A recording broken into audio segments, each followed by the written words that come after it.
যারা আজন্ম সাধু, ঈশ্বর প্রেরিত দূত এবং অবতার, তাদের মধ্যে যা কিছু আছে তা প্রত্যেক মানুষের মধ্যে অল্প বিস্তর আছে।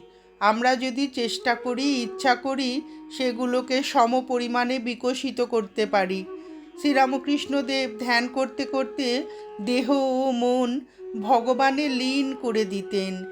তার প্রার্থনা ছিল, হে ভগবান, তোমার যদি অস্তিত্ব থাকে তাহলে দেখা দাও, নিজের অস্তিত্ব প্রমাণ করো, আমার সামনে আবির্ভূত হও।